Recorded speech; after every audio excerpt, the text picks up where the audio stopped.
Akkam jirtan kabajamtoota maatiiwwan chaanaalii birraa Inspire. Yeroo hedduu waa'ee milkaa'inaa hogguu dubbatamu ni dhageenya. Milkaa'inni maali? Milkaa'uudhaaf maaltu nu barbaachisa? Waan jedhu bifa addaatii fi gadi fageenyaan laalla. Hanga dhuma viidiyoo kanatti na waliin turaa. Kanneen haaraa taatan subscribe godhaa. Maatiiwwan keenya immoo like fi share godhuu hin dagatinaa. Viidiyoo kana nama jaalattanii fi hiriyoota keessan hundaaf share godhaa.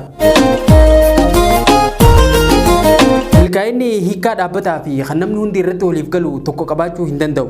Hiikkaalee milkaa'inaa hanga irraa dhiyaatan keessaa kan namoonni hedduun irratti waliif galan hiikaa Earl Nightingale akka ta'e warri milkaa'ina irratti qorannoo gaggeessan ni dubbatan. Nightingale akkana jedhee milkaa'inaaf hiikaa kenna. Milkaa'ina jechuun yaada yookiin abjuu faayidaa ni qaba jennee yaadnu tokko dhugoomsuudha. Hedduun keenyalleen hiikaan kun akka nuuf ta'u abdiin qaba. Sababni isaa milkaa'inni madaala dhuunfatiin kan safaramu, naaduraa yookiin manastirii dhuunfatiin kan laalamuu fi sammuu dhuunfatiin kan hiikamu waan ta'eef.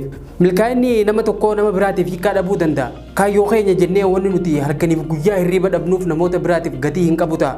Fakkeenyaaf milkaa'inni atileetii tokko riikardii olompikii addunyaa cabsuu ta'uu mala. Milkaa'inni wallisaa tokkootis walleen isaa namoota hedduudhaan dhaggeeffatamudha. Akkasuma milkaa'inni barsiisatis barattoonni barumsa isaatiin jijjiiramanii bu'aa gaarii argachuu ta'uu mala. Kanaaf fakkaata Nightingale milkaa'ina bifa bal'aa ta'een hiikaa kan itti laateef.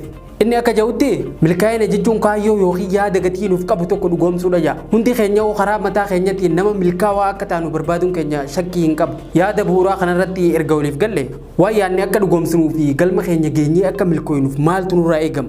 Waa'ee milkaa'inaa ilaalchisee kitaabota hanga irraa barreeffaman keessaa akka addunyaatti sadarkaa durarra jiraachuu isaa kan dubbatamu kitaaba Think and Grow Rich barreessaa kan ta'e Napoleon Hill hanga fedhe wanni nuti barbaannu adda adda ta'ullee hunda keenya ulaagaalee ajaa'ibaa milkaa'ina keenya biraan nu gahuu danda'an kitaaba isaa kana keessatti barreessa. Nutilleen imala daandii jireenya keenyatiif filanne irratti yoo nu gargaare jedhee ulaagaalee milkaa'inaa kurnan asii gadii kana kan Nightingale barreessa keessaa fudhadhee isiniif qopheessatiin jira. Tokkoffaan fedhinnaa qabaachuudha. Sadarkaa tokkoffarratti fedhinnaa qabaachuudha. Fedhinnaa hoggaa jennu fedhinnaa onni irraa maddisee ta'uu qaba.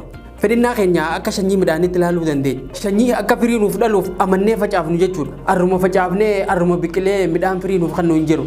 Fedhiin teenyas akkuma sanyii boqqollootti facaafamee bishaan gahaa ifa aduutii fi tajaajila gahaa erga argatee booda yeroo isatti asheeta. Waan barbaannu tokko bifa qulqulluu ta'een beekuun nu fayyada. Waan filanne tokko hangam takka fedhinnaa isaa akka qabnu beekuudhaaf sirriitti addaan baafachuun gaariidha. Waan hunda caalaa obsi nuti keessa keenyaa qabnu fedhiin keenya waan saniif hangam akka ta'e nuuf ibsa. Fakkeenyaaf namni fakkii kaasuun fedhii isaa ta'e tokko yoo kafalamuu fi baatillee fakkii kaasuu hin dhaabu. Kaayyoo keenya jennee waan filanne tokko fedhinnaa daangeffamuu hin dandeenye qabaachuu fi qabna. Fedhinnaa gadi fagoo jechuun of duuba deebi'uuf riqicha irra deebitu of duuba diiguudhaan wal qixa. Inni lammaffaa amantummaadha. Amantummaan bu'uura kaayyoon teenya ittiin ijaaramtudha. Wanni nuti barbaannu waan fedhe haa ta'u yoo amantummaa hin qabaanne konkolaataa gaazii hin qabne akka ofitti nu harkaa ta'a. Hanga wayyaa garuu amantummaan jalqaba jiraachuu baatullee ogummaa adeemsa keessa guddifachuu dandeenyudha. Sammuu keenya yaada gaggaariidhaan bilcheessaa amantummaa adeemsan argachuu ni danda'ama. Waan barbaannu argachuuf amantummaan hedduu murteessaa akka ta'e irraanfachuu hin qabnu. Maartin Luuter King waa'ee amantummaa jecha ajaa'ibaa tokko qaba. Sadarkaan jalqabaa kun hanga eessaa akka nu baasu beekuu baannullee sadarkaa jalqabaa bahuudhaa jira. Inni sadaffaa of amansiisuudha. Sammuun keenya dhugaadha jee kan fudhatu waan nuti irra deddeebinee itti himnudha. Asirratti seenaa waan kana sirriitti ibsu tokko yaadadhe. Namicha saree lama qabu tokkotu ture. Yeroo mara adda babee irra geessee saroonni akka wal lolan godha. Daawwattoonni saricha kamtu yeroo hedduu injifata ja'anii gaafannaan namichinis kanin haala nyaachisu kanaatu injifataa jee deebiseef. Nutis akkasumatti keessa keenya saree lamaatu jira. Waan gaarii fi hamaa, beekumsaa fi wallaalummaa, kufiinsa fi injifannoodha. Kan irraa ol ta'ee hunda ajaju garuu isa yeroo mara nuti gabbifnudha. Kanaaf Napoleon Hill mataa keenyatti waan gaggaarii irra deebinee himuudhaan sammuu keenya gara barbaannetti bobbaasuu akka dandeenyu kan nutti himuuf. Himuu qofa osoo hin taane kan nu akeekkachiisuuf. Afuraffaan waan tokko irratti abbaa ogummaa ta'u.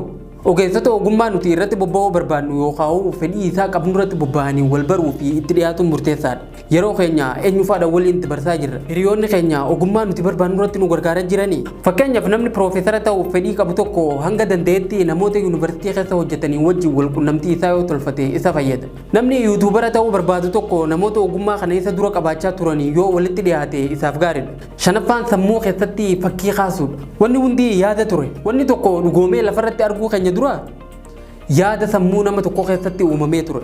Wanni nuti barbaannu dhugoomee lafarratti arguun duratti sammuu keenya keessatti fakkii isaa kaasuun iccitii milkaa'inaa guddaa akka ta'e namoonni hedduun irratti walii galan. Kaayyoon keenya sirriitti ifa bahee yoo sammuu keenyaaf mul'ate imala keenyaaf humna guddaa arganne jechuudha. Sababni isaa ni tura malee akka milkooynu sammuun keenya nutti himaa jira waan ta'eef. Jaaffaan karoora baasuudha. Karoora baafachuu yeroo keenya sirriitti akka itti fayyadamnu godhuu caalaa yeroo takkatti sadarkaa takka bahuudhaan imala keenya dadhabsiisaa akka hin taane nu gargaara. Karoora yoo baafanne osoo wanni hundi walirratti hin tuulamne suuta suutaan galma keenya bira geenya. Karoora yeroo baafannu garuu akka mataa keenya rakkisuu fi yoo hojiirra hin oolchine miirri nama waa balleessee akka nutti dhaga'amutti ta'uu hin qabu. Karoora yeroo keenya amalaa fi eenyummaa keenya waliin deemu baasuu qabna. Sababni isaa karoorri namni biraa baasu galma keenya nu ga'uu dhabuu mala. Torbaffaan murtee qabaachuudha. Kufiinsa nama tokkootiif sababni tokkoffaa murtee dhabuudha. Namni tokko hanga fedhe beekumsa guddaa yoo qabaate, hanga fedhe yaada ajaa'ibsiisaa burqisiisuu yoo danda'ellee yoo murteessuu hin dandeenye dandeettiin isaa hin baatu. Isuma keessatti hafte. Sababa murtee dhabuurraa kan ka'e filmiin hedduun osoo hin daawwatamin, kitaabni hedduun osoo hin barreeffamin, argannoon gurguddoon osoo hin argamin gara qabrii bu'an. Hunda keenya keessa barra kennaa nu qofaaf kennameetu jira. Kennaa kana immoo baafnee namoota biratti agarsiisuu kan dandeenyu gaafa baasuudhaaf murteessuu dandeenya qofa. Wanni murteessinu kun maali hoo jettanii yoo na gaafattan wanni murteessinu waan ta'uu barbaannu san. Saddeettaffaan ejjennoodha. Murteen kophaa isatti humna hin qabu. Murteen keenya gama cehee galma keenya biraan akka nu ga'u humni godhu ejjennoodha. Hedduun keenya murtee garaagaraa asii fi achittis ni murteessan. Garuu ejjennoo qabaannee itti hin fufnu. Kanaaf Naapooliyoon kufiinsa fi milkaa'ina wanni addaan baasu guddaan ejjennoodha kan jedhuuf. Fakkeenyaaf namni haraaraa siyaararraa qulqullaa'uu barbaadu tokko yeroo dhibba dhiisuudhaaf yoo murteessallee yoo ejjennoo hin qabaanne ittuma deebi'a. Kanaafuu hanga ejjennoo keessa keenya jiruu beekuun hedduu murteessaadha. Saglaffaan humna qindaawaa. Sammuun lama yoo waliin ta'e sammuu sadaffaatu dhalata. Namni tokko yaada yookiin argannoo mataa isaa qabaachuu danda'a. Yaada namoota birooti yoo walitti ida'ame daranuu bareeda. Jabaa tokkorraa laafaa lama wayya akkuma jedhamu. Muuxannoo waliin hojjechuu horachuu qabna. Waliin hojjechuun muuxannoo wal jijjiiruufis nama gargaara. Kurnaffaan wanni hojjettu gammachuu siif kennuu qaba. Steve Jobs gaafa lubbuun jiru akkas jee ture. Waan hojjennu hin jaalannu yoo ta'e hanga dhumaa deemuu hin dandeenye.